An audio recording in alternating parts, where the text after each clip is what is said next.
प्रिय विद्यार्थी YouTube channel इसके ऑनलाइन स्टडी टाइम में आप सभी का स्वागत है। यह वीडियो कक्षा 9 के विद्यार्थियों की सहायता हेतु प्रस्तुत किया जा रहा है। वीडियो ज्ञानवर्धक लगे तो लाइक करें और शेयर करें। नियमित वीडियो प्राप्त करने हेतु इस चैनल को सब्सक्राइब करें।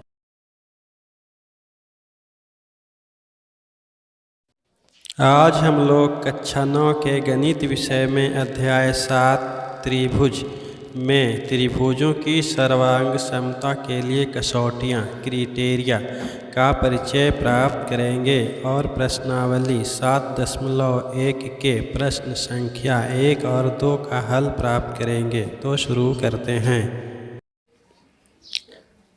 संक्षिप्त परिचय समरी। बंद आकृति एवं खुला आकृति। यदि किसी आकृति का प्रारंभिक और अंतिम बिंदु एक ही हो तो ऐसी आकृति बंद आकृति कहलाती है। यदि प्रारंभिक और अंतिम बिंदु दो हो तो ऐसी आकृति को खुला आकृति कहते हैं। उदाहरण के लिए यहाँ बंद आकृति और खुला आकृति दर्शाया गया है। यहाँ जब बिंदु P से चलते हुए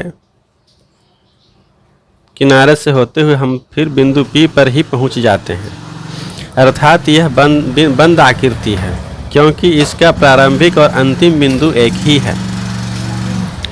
दूसरी आकृति है खुला आकृति। जब हम A से चलना प्रारंभ करते हैं तो बिंदु B पर आकर रुक जाते हैं और हमें A बिंदु नहीं मिलता, तो इस प्रकार के आकृति को खुला आकृति कहते हैं।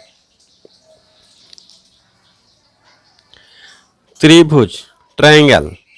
तीन सरल रेखा खंडों से घिरी बंद आकृति को त्रिभुज कहते हैं। यहाँ त्रिभुज ABC एक उदाहरण के लिए दिया गया है। तीन सरल रेखाओं से घिरी बंद आकृति को, अर्थात यह बंद आकृति है और यह त्रिभुज है।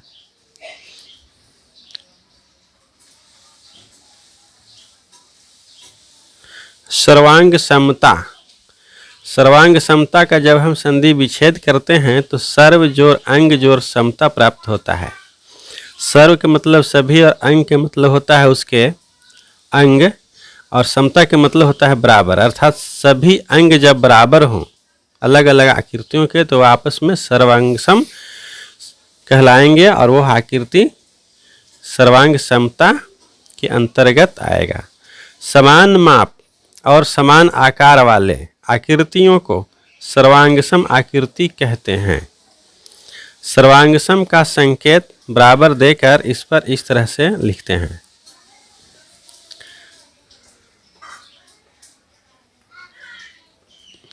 त्रिभुजों की सर्वांग समता के लिए कसौटियाँ क्राइटेरिया। पहला है SAS सर्वांग समता नियम। S हो गया साइड, S हो गया एंगल और ये S हो गया साइड, अर्थात साइड एंगल साइड, यानी भुजा कोण भुजा। तो यदि एक त्रिभुज की दो भुजाएं और अंतर्गत कोण दूसरे त्रिभुज की दो भुजाओं और अंतर्गत कोण के बराबर हों तो दोनों त्रिभुज सर्वांगसम होंगे।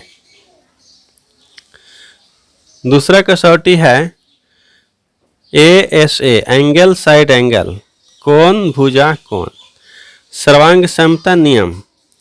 यदि एक त्रिभुज के दो कोण और अंतर्गत भुजा दूसरे त्रिभुज के दो कोण और अंतर्गत भुजा के बराबर हो तो दोनों त्रिभुज सर्वांगसम होते हैं। त्रिभुज के सर्वांगसम की तीसरी कसौटी है ASA अर्थात एंगल एंगल साइड कोण कोण भुजा सर्वांग समता नियम। यदि एक त्रिभुज के दो कोण और एक भुजा दूसरे त्रिभुज के दो कोण और संगत भुजा के बराबर हों तो दोनों त्रिभुज सर्वांगसम होते हैं।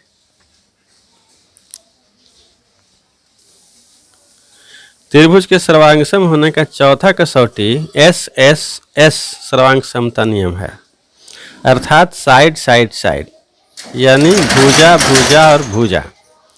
यदि एक त्रिभुज की तीनों भुजाएं दूसरे त्रिभुज की तीनों भुजाओं के बराबर हों तो दोनों त्रिभुज सर्वांगसम होते हैं। पांचवा कसौटी है RHS सर्वांग समता नियम।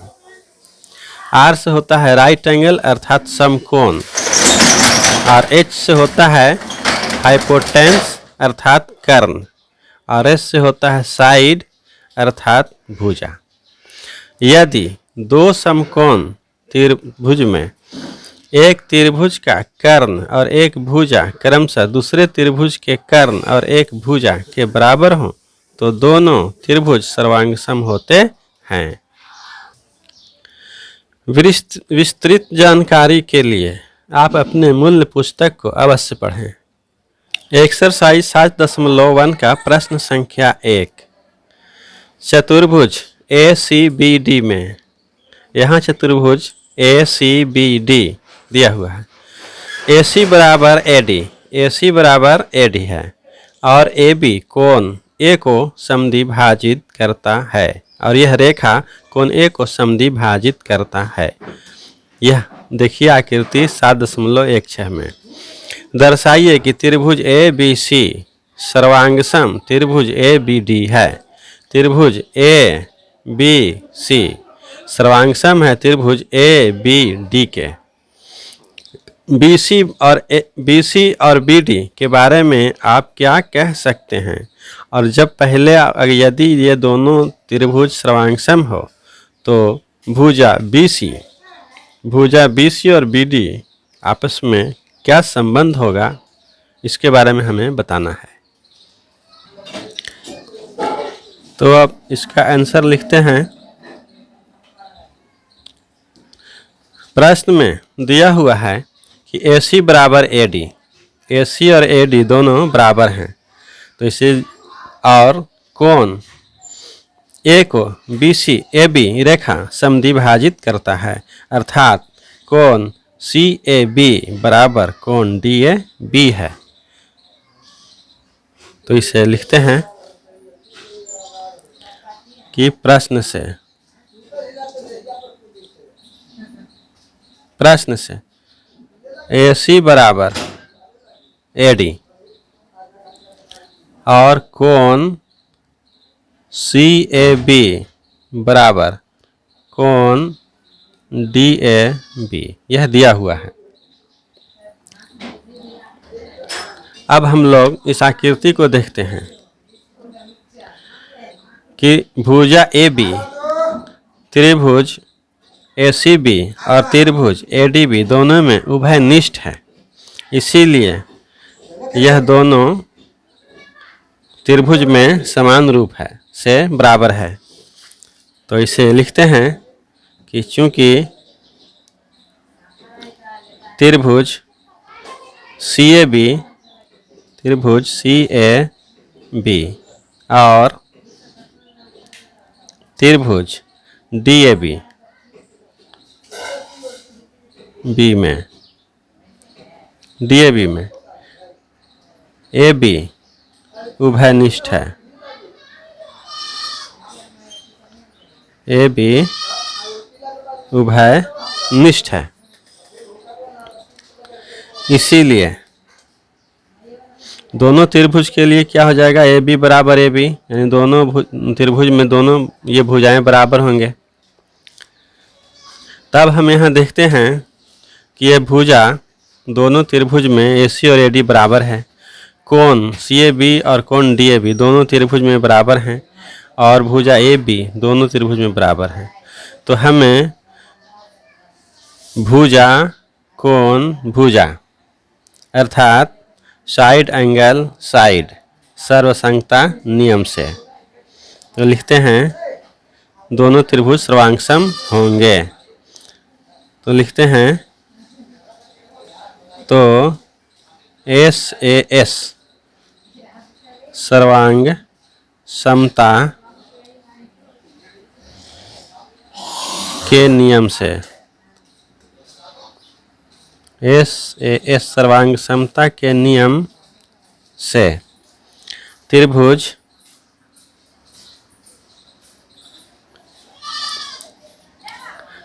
त्रिभुज ABC सर्वांग सम है त्रिभुज ABD के।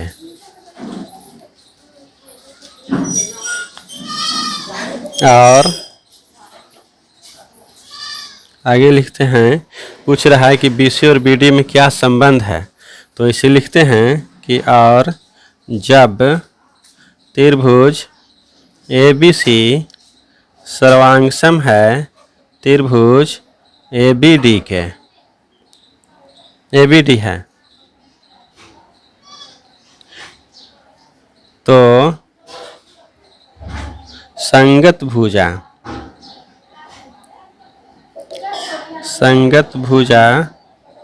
BC बराबर होगा BD के। तो ये हल हम लोगों ने प्राप्त किए।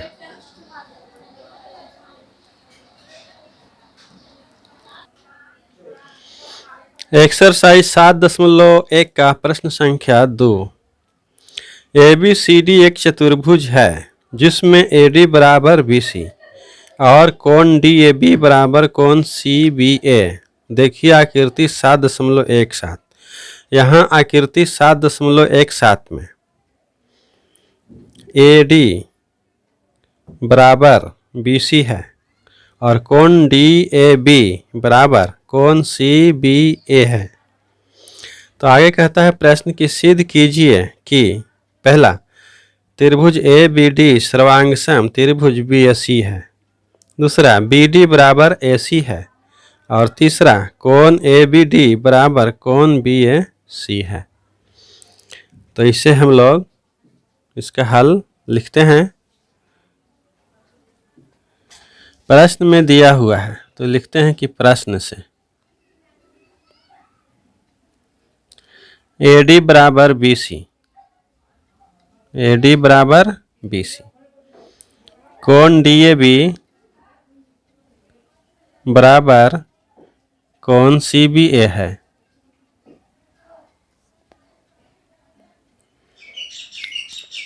और चूंकि AB भुजा दोनों में उभयनिष्ठ है,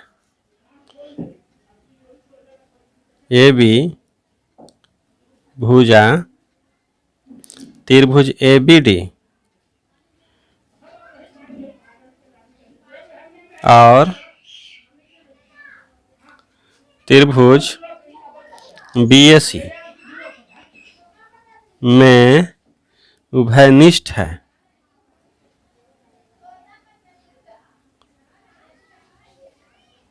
उभयनिष्ठ है। तो हम यहाँ देख रहे हैं कि दोनों त्रिभुज में एक भुजा, एक कोण और एक भुजा बराबर है। तो SAS सर्वांग समता नियम से तो लिखते हैं कि इसीलिए SAS सर्वांग समता नियम से, सर्वांग समता के नियम से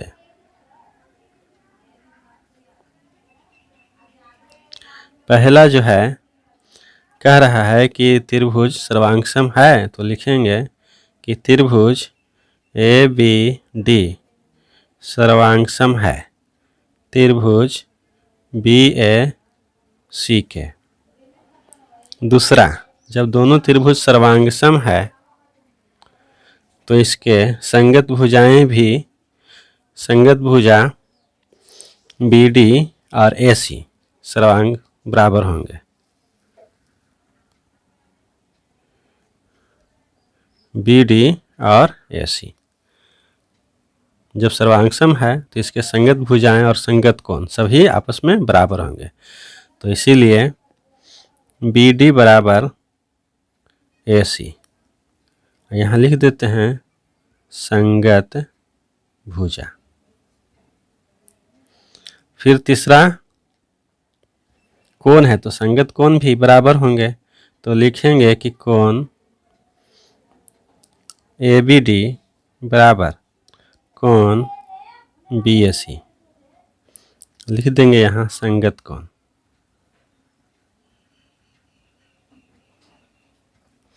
तो इस प्रकार हम लोगों ने प्रश्नावली 7.1 की प्रश्न संख्या दूसरे का हल प्राप्त किए।